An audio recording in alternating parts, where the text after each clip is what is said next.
우리가 매일 숨 쉬는 것처럼 당연하게 여기는 이 씹는 행동. 이게 사실은 우리 뇌를 깨우고 몸을 지탱하고 심지어 생명까지 좌우하는 비밀 열쇠라면 어떨 것 같으세요? 오늘 이 시간에는 바로 이 씹는 힘에 숨겨진 정말 놀라운 과학을 한번 파헤쳐 보겠습니다. 아마 깜짝 놀라실 거예요. 자, 바로 이 한마디에서 모든 이야기는 시작됩니다.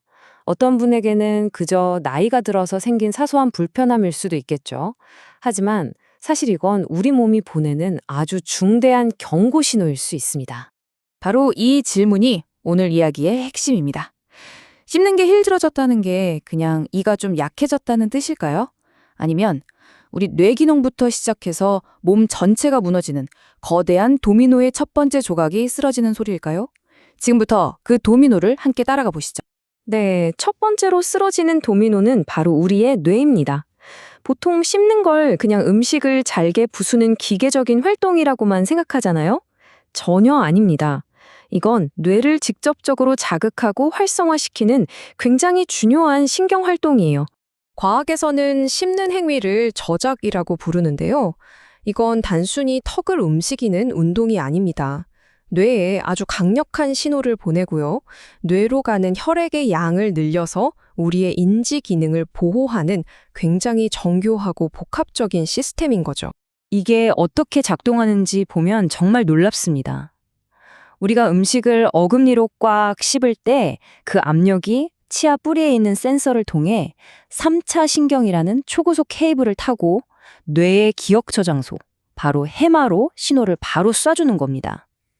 그러니까 다시 말해서 씹는 것 자체가 해마를 위한 최고의 두뇌 운동인 셈이죠.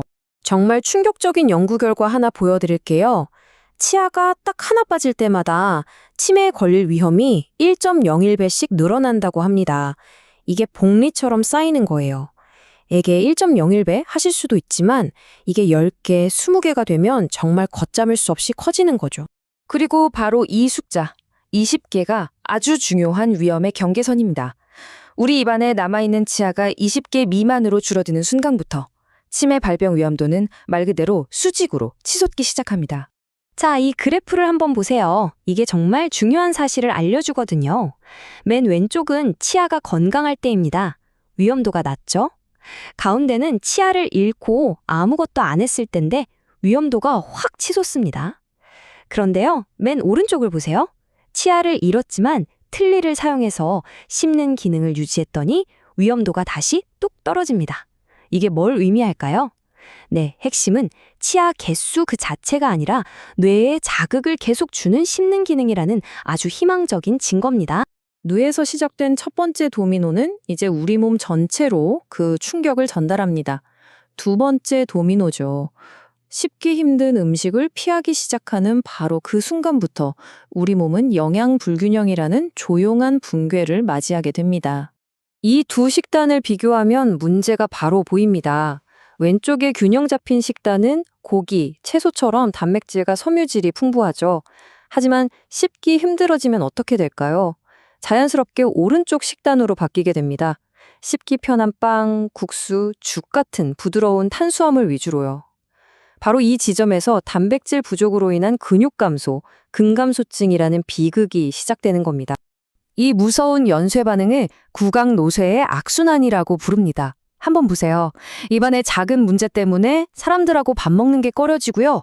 그러다 보니 영양이 무너져서 근육이 빠지고 결국 걷는 것조차 힘들어져서 자리에 눕게 되는 정말 삶 전체를 무너뜨리는 치명적인 도미노 효과인 거죠.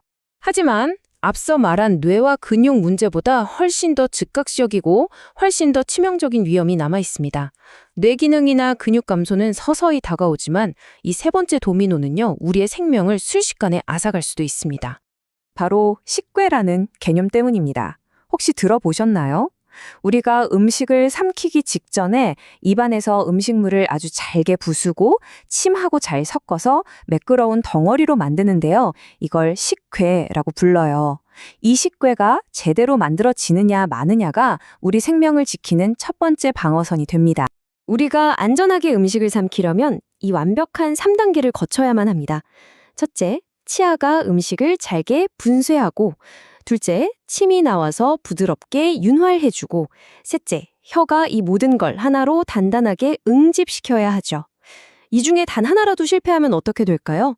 음식물은 더 이상 안전한 덩어리가 아니라 우리 기도로 넘어가서 폐렴을 일으키는 수많은 파편이 되어버리는 겁니다. 그래서 결론이 이겁니다. 이 십궤를 제대로 만들지 못하는 사람은 그렇지 않은 사람에 비해서 흡인성 폐렴에 걸릴 위험이 무려 4.5배나 높습니다. 이 흡인성 폐렴은 특히 노년층의 가장 무서운 사망 원인 중 하나예요. 결국 십기의 실패가 곧바로 생명의 위협으로 이어질 수 있다는 뜻이죠. 자, 그렇다면 이 무서운 도미노를 그냥 보고만 있어야 할까요? 멈출 방법은 없을까요? 다행히도 있습니다. 희망적인 소식이죠. 씹는 힘도 결국 근육의 힘입니다. 운동을 통해서 얼마든지 기능을 되찾고 이 쇠퇴를 늦출 수 있다는 겁니다. 자, 이제부터 그 해결책들을 한번 만나보시죠. 우리 입을 위한 최고의 헬스 운동, 바로 파타카라 운동입니다. 아주 간단해요. 소리를 내면서 한번 따라해보세요. 파 하고 터트리는 소리는 음식이 새지 않도록 입술 힘을 길러주고요. 타는 음식을 잘게 부수는 혀끝 힘을, 카는 음식이 기도로 넘어가는 걸 막는 혀뿌리 힘을, 그리고 라는 혀 전체를 유연하게 만들어줍니다. 매일 식사 전에 몇 번씩만 해보셔도 정말 놀라운 변화를 경험하게 되실 거예요. 그리고 이건 정말 멋진 아이디어인데요. 씹기 힘들다고 해서 좋아하던 깍두기를 포기할 필요가 없습니다. 과학을 이용하면 되거든요. 물을 미리 삶거나 쪄서 부드럽게 만들고요. 양념에 배나 사과를 갈아 넣거나 찹쌀풀을 좀 되직하게 만들어서 아까 말한 식괴처럼 양념이 잘 뭉쳐지게 하는 거죠. 이러면 맛과 영양, 그리고 먹는 즐거움까지 모두 지킬 수 있는 안전한 깍두기가 완성됩니다. 오늘 이 시간을 통해 우리는 씹는 행위를 아마 완전히 새로운 관점으로 바라보게 됐을 겁니다. 이건 단순히 음식을 먹는 행위, 그 이상이었습니다. 결국 씹는 힘이라는 건요, 우리 뇌를 보호하고 우리 몸의 힘을 보존하고 생의 마지막 순간까지 인간다운 존엄성을 지켜나갈 수 있게 하는 가장 기본적이면서도 가장 강력한 힘인 겁니다. 이 질문에 대한 답은 여러분의 다음 한 숟가락에 달려 있습니다. 오늘부터 여러분의 모든 식사가 뇌와 몸을 위한 최고의 운동 시간이 되기를 진심으로 바라겠습니다.